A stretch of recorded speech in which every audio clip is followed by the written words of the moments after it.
Hey everyone, Nick Berlin with Berlin Builds. Today I'm going to show you how to put in a 4-inch wafer light to replace, just an existing light that you have in your house. It's a pretty easy project to do, and I'm going to walk you through it. If you want to get these same wafer lights, you can get them at the link that I'm going to put in the description down below. That helps the channel when you buy through that link. It makes money for me and gets you a good product. But anyways, let's get started. The first thing that you need to do is cut the power to wherever you're changing the light, or else you might have a shocking experience. And then what you're gonna do is you're gonna take down the light fixture. A lot of light fixtures come down really easy. Usually you just need a Phillips head screwdriver. Depending on how old the fixture is, you might need a flat head. This one, I just popped off the cover and it's gonna be held on by one sheetrock screw. The fixture, nothing is holding it except the paint right now. So what you can take a knife and you can just cut along there and see how it'll pop down. So once you have that, you're gonna have wing nuts, right? So you have your black wire, your white wire, and your ground wire. So you take off these wing nuts,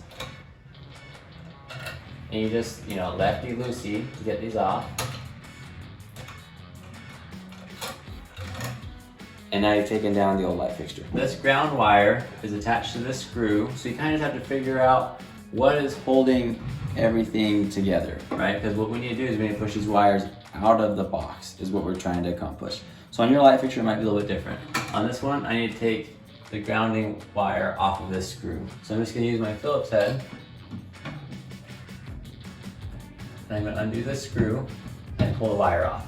The way that these little tabs work, the wire likes to come in but doesn't like to go out. So I'm just using a flathead screwdriver, and you want to be careful because you don't want to nick up your wires any. But we're just going to so we can pop that tab and we can push the wire out of the box. Once you got that wire pushed through, now what you're gonna do is you're gonna get rid of the box, because these wafer lights have their own junction box, so this needs to get out of the way. You can go up into your attic and you can remove it from there. The easiest thing I found is just take this side of my hammer and you just hit it hard. We got this box out of the way enough that will work for us right now. And now we've got the wires coming down like this. Now what we're gonna do is we're gonna knock out one of the knockouts on the junction box. So I just take a flathead screwdriver. There's a little slot right there. All I do is you put your screwdriver in there, you go back and forth a couple of times, and knock that right out. So opening this up, this one comes with some wing nuts that are in there, and then just getting rid of that little knockout that fell in. Now we're gonna run the wires through this little knockout. So you're gonna take them like so, and run them in. What I like to do is I can take one of the wires and bend it up so that way your junction box can kind of hang while you can do other stuff. So now you're going to take one of the wing nuts, and then you just take all the black wires and you bundle them up together in your wing nut. So I've got the two black wires pinched together, and I'm just going to put the wing nut on. And when you put the wing nut on, you just twist it to the right, and you want to twist it pretty tight. And then you want to make sure that neither of the wires will pull out from the wing nut.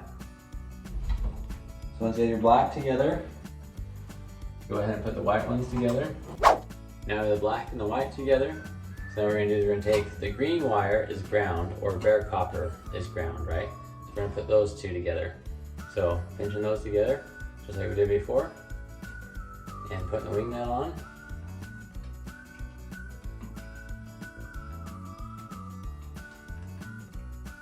Perfect.